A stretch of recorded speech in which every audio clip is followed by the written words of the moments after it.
Lots of great people on both sides. Excuse me.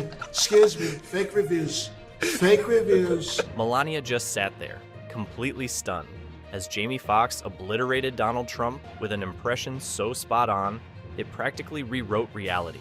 They tried to give me the virus. You know what he does? I beat the virus.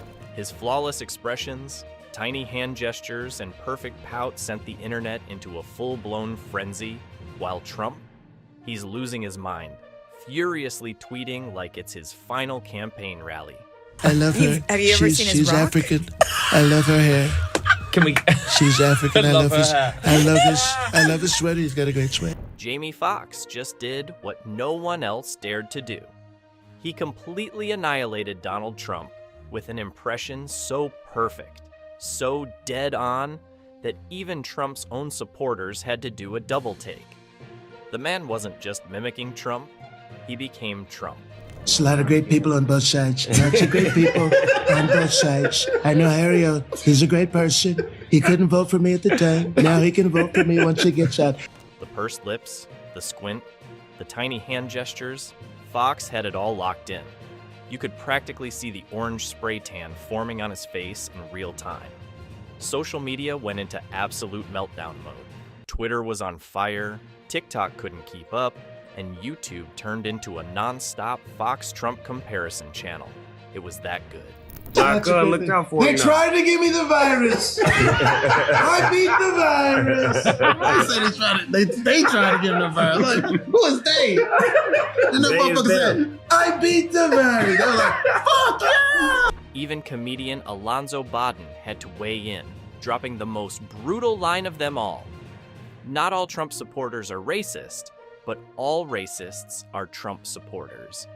You could hear MAGA hats collectively snapping in half across the country. But the real kicker, Trump himself saw the clip, and let's just say, he did not take it well. You know, like the Donald Trump thing's funny. You know who had it, said it best? Alonzo Bodden. You know Alonzo? No, I was like, Funny comedian. Yeah. He goes, not all Donald Trump supporters are racist, but all racists are Donald Trump supporters. The second Trump laid eyes on Jamie Foxx transforming into him with more accuracy than he could ever manage on his best day, he completely lost it. You'd think someone had told him his Diet Coke supply was cut off. Within minutes, his fingers were furiously typing away, probably sweating all over his gold-plated keyboard. And let's be honest, whenever Trump starts angrily tweeting, the internet wins. Memes started rolling in at light speed. Someone photoshopped Fox's Trump riding a golden escalator straight to comedy heaven. Another showed him building a wall, not with bricks, but with Big Macs. Because let's face it, if Trump was ever going to get a construction project done, it'd be at a McDonald's drive-thru. In the wilderness. Great guy. yes! Do you have the yell? That. You gotta get the yell. They tried to give me the virus. You know what he does? I beat the virus. But wait, it gets better. YouTube jumped in, and suddenly the whole world was watching side-by-side comparison videos of Trump versus Jamie Foxx. The result? Not even close. Fox was doing Trump better than Trump himself. The internet had spoken. Jamie Foxx had officially been elected better Trump. There's a lot of great people on both sides. Lots of great people on both sides. I know Harry. He's a great person. He couldn't vote for me at the time. Now he can vote for me once he gets out. I love Snoop Deal Double G. Great person. And Trump, being the totally rational, stable genius that he is, reacted in the most predictable way possible, with a full-blown toddler on a sugar-high meltdown. First, he called Jamie Foxx a low-energy actor, which is ironic coming from a guy who starts wheezing after walking down a ramp. Then he went with his classic go-to excuse, calling the whole thing fake news, because, obviously, a flawless impression is just another deep state plot to take him down. But the best part? He actually misspelled Jamie Foxx's name in his angry rant, referring to him as Jamie Foxx, like the animal, I love Snoop D-O-double-G, great person. So do you love Death Row Records? I love People of Death both Row. sides. I love Death. Excuse me. Fake news. I love Death Row. The internet wasted zero time roasting him for it. Maybe spell check is fake news too, one user joked. It was one of those moments where you realize Trump is his own worst enemy. The harder he fought against it, the bigger Fox's impression blew up. What's your favorite Death Row record, Mr. Trump? All of them. All of the Death Row records. Don't try to pin me down. I see what he just... Excuse me. Fake news. Excuse me. Fake news. Fake news.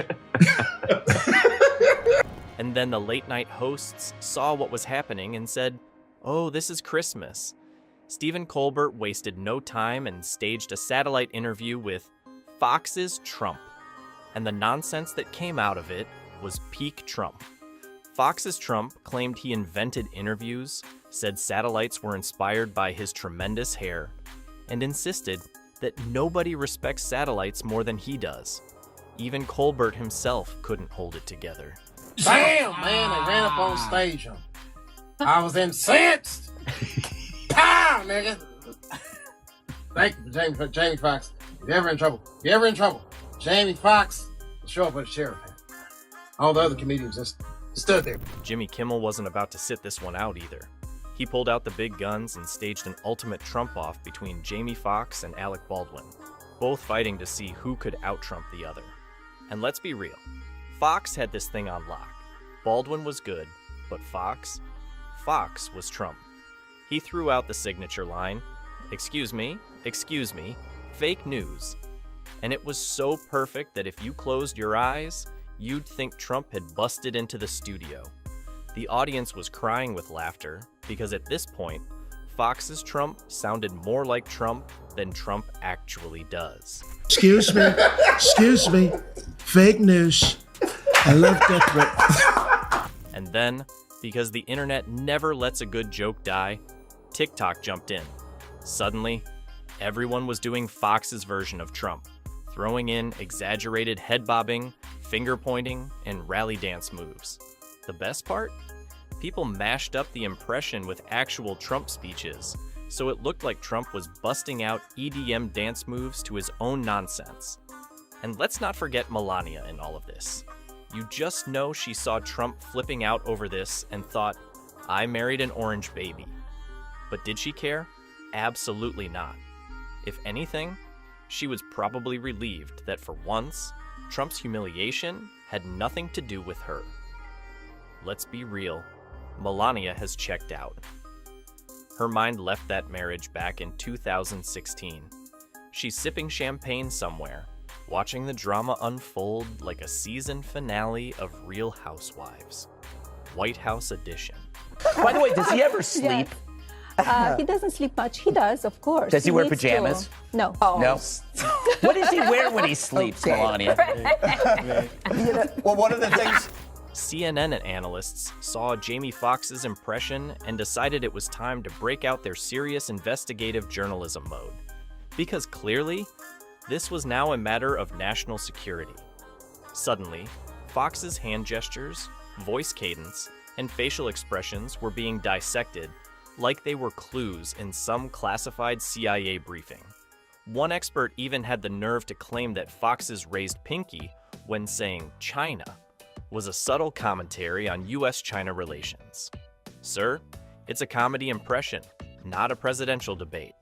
But sure, let's pretend Jamie Foxx is secretly crafting geopolitical satire while throwing out, excuse me, fake news. It's a lot of great people. Lots of great people on both sides. That's all I can say. Excuse me. Fake news. They're trying to give me... Meanwhile, Fox News went full conspiracy theorist mode. Because obviously, if something makes Trump look bad, it must be the work of the Hollywood deep state elite. They actually pushed the theory that Jamie Foxx's impression was part of some master plan to discredit Trump. Yes, because clearly, the best way to bring down a former president is to have an Oscar-winning comedian absolutely roast him on national television. Apparently, celebrity impressions are now considered a political weapon, and at this point, we should probably expect Fox News to start demanding a congressional hearing on the dangers of comedy. Maybe they'll even propose a law. No jokes about Trump unless they are written by his campaign team. You seen Jamie Foxx's impression? Holy sh! Jamie Foxx is the most talented guy that's ever lived. Excuse me. Fake news. Excuse me. Fake news. Fake news. It gets better. They tried to give me the virus. And then the academics showed up, ready to turn Fox's savage impression into a serious political debate. Political science professors couldn't resist weighing in on whether satire has the power to shape public opinion, which, to be fair, is a valid question. But the best part? Op-eds started rolling out with debates like, is Jamie Foxx's impression just comedy or a brilliant critique of modern politics? Sir, it's both. It's hilarious, and it completely exposes how Trump is basically a walking, talking caricature of himself. Jamie Foxx didn't need to exaggerate anything. Trump is already a self-parody. But he's got a point in the sense that we're playing things a little too close. So when you look at that as a comedian, it's like, wow, you know, that was good for me, and that was good for me in a certain way. Of first of all, it's great jokes. Two, it's like it does. Over on Facebook, chaos erupted. You know it's bad when even Trump's own supporters start accidentally sharing Jamie Foxx memes, not realizing they were laughing at their own guy. Boomers and millennials united for once, both losing it over Fox's brutal takedown. Facebook became a breeding ground for confusion. One second, someone is praising Trump. The next second, they're laughing at a meme of Fox's Trump selling steaks on an infomercial. Jamie Foxx did the worst impression of me that I've ever heard. A terrible Trump. It wasn't that bad. It was so bad. A lot of times people say it's bad, but it was actually the best impersonation of me that I've ever done of me. At this point, Fox's Trump had officially become a character of its own. Some people even joked that Fox should run for president as Trump, because honestly, he does it better than the real one anyway. And get this, a poll came out showing that 30% of respondents would actually prefer Fox's Trump over the real deal. If that doesn't scream, your brand is in trouble, I don't know what does. The internet had officially elected Jamie Foxx as the superior Trump. And as Trump keeps spiraling, the internet keeps laughing. Because at this point, Jamie Foxx does Trump better than Trump himself. Like, share, and subscribe for more, because this circus isn't ending anytime soon.